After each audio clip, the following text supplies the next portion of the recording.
Just quickly, I'd like to take you back to the earlier statistics you mentioned in terms of, where we're coming from. You talked about, is it 46% of adult Nigerians are illiterate, and roughly about 90% say that they are poor. Please correct me if these figures are wrong.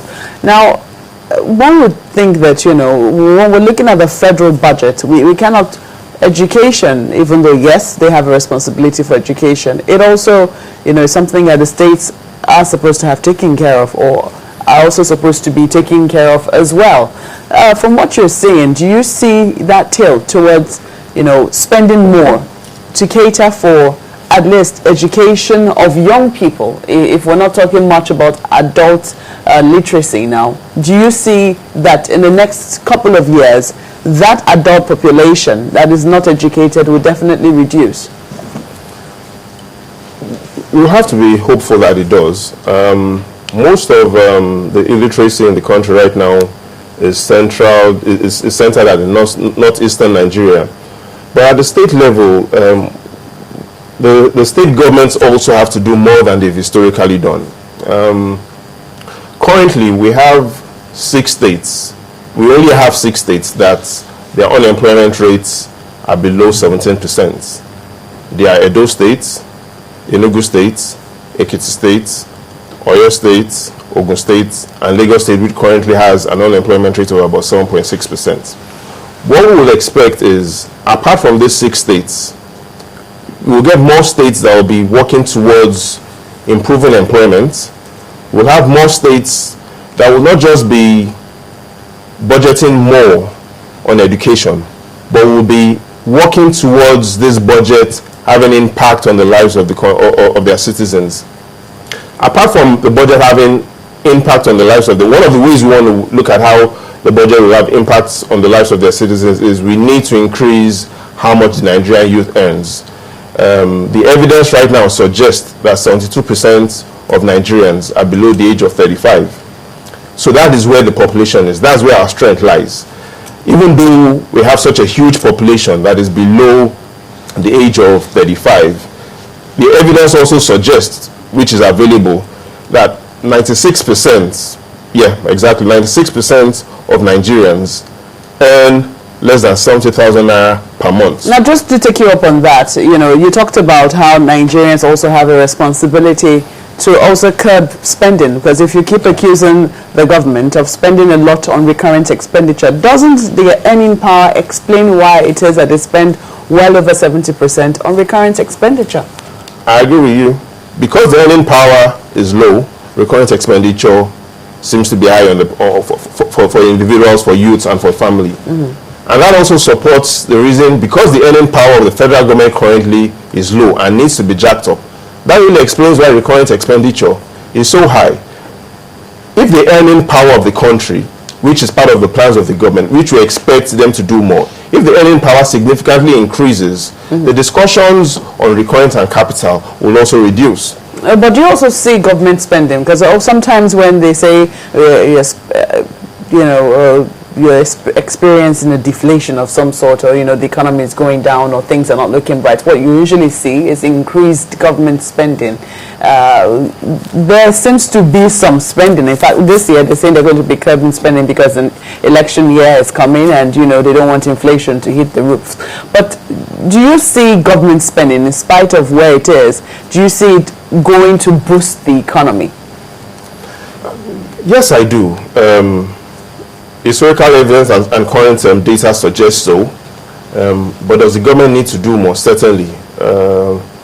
Once upon a time, there was a country in 1977 where borrowing to businesses was only 6%, whereby the interest rate on loans was only 6%.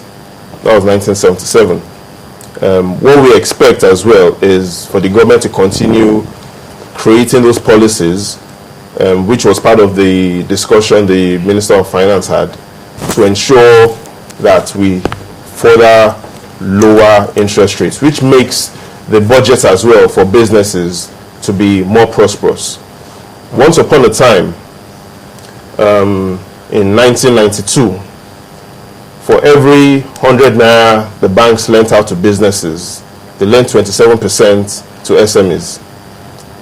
As at 2013, the banks currently loan less than 1% of their portfolio, of their loan book to SMEs. So what we will also expect is, as the government... But that's short-term loans, right? Short-term loans.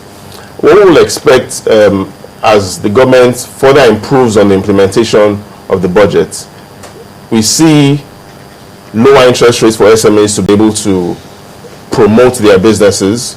We see more loan distribution to SMEs as well. What kind of impact are those loans having if they are short term? If a bank gives you a loan and tells you in the next 1 year or a year and a half, I'm on your case, what would that do to growing that sector? Because in other areas, look, it's usually the long-term loans that can only let your SMEs or the entrepreneurs actually grow. Quite correct. But that's why we are still classified as a developing economy. Do we expect all of this to happen in 1 to 3 years? It will be unfair on ourselves. It will be unfair on the government as well to expect dramatic change within the first 1, 2, 3 years. But is there progress? Clearly, even the evidence and the data suggest there's progress. There are other areas that we importantly need to focus on, and which is on the area on not just education, where most economies are going towards right now, and that's technology. What we haven't realized as an economy is the power of technology, the power of ensuring we have our own technology and we have our own patents. But with a 46% illiteracy level, that would be a challenge. That doesn't help. I'll give you a classic discussion that the Americans try to keep away from economies like Nigeria. On the 20th of January, 1961, John F. Kennedy, in his inaugural address, said, "Ask not what your country can do for you, but what you can do for your country." That phrase, I call and I say that he was speaking in tongues, because what he had said, why I say he was speaking in tongues, is what he had meant by that statement was that he had in a cunning way told the American economy that we need to focus on technology. He had told the people that we need to have creative solutions that we can patent. But he did not want the rest of the world to know, and that's why he had said, ask not what your country can do for you, but what you can do for your country. Over 53 years after, where do we have the US standing in terms of patents? In 2012, the US had 460,000 registered patent applications. The Chinese government also understands this secret. And what the Chinese government does is it borrows this strategy document from the US, tactically tells the world that we are using our population to develop the economy. But that's not the real case. Population does help.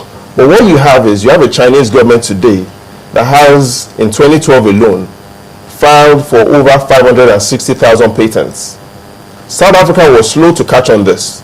In 2012, South Africa applied for 1,608 patents.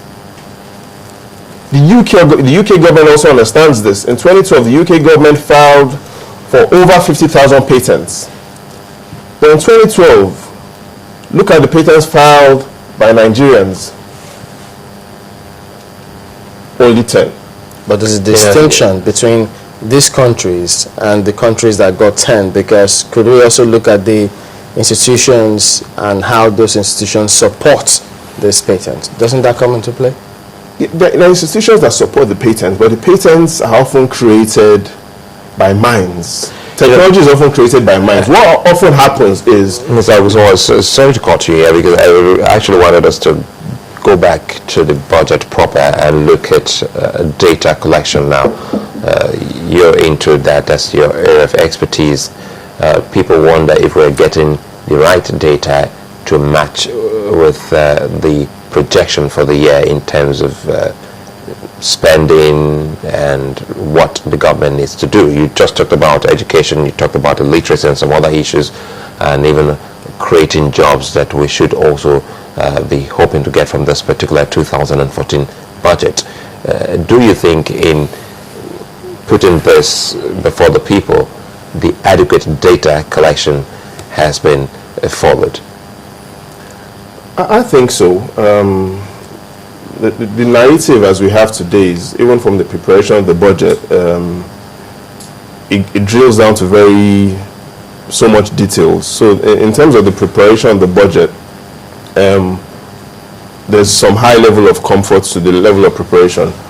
But in terms of being able to get data for the government to know what sectors to focus on, a mixture of data from the United Nations, from the Nigerian Bureau of Statistics, CBN, and recent surveys that they've also carried out, and provides the movement to be able to implement the data properly. And I think one of the reasons why jobs seems to be the main focus of implementing the budget is because that is where the future opportunities lie. Over time, there's been so much discussions on infrastructure, but infrastructure without job creation doesn't do much for the Nigerian youths. What the Nigerian youth wants is more jobs that they can see. But it doesn't the development of infrastructure automatically bring jobs? And then, I mean, people say if you provide power, automatically jobs will also create themselves. If you create power, jobs will automatically create themselves. That is partly correct. And you'll easily look at it that in Nigeria, a population of 170 million people use or depend on the same power supply that only 1.5 million people in the UK use. So for clarity, you have an economy where 170 million people use the same power that only 1.5 million people in the UK use. What it does and what it shows clearly is a lot of businesses have to generate their own power. Once the infrastructure is available and improves to be able to support individuals and businesses relying less on generating their power, then more jobs will also be created. Okay, we'll have to thank you for coming on. Babajide Ogunsanwo is a Data and Information Analyst. As we did go into looking into some parts of the 2014 budget.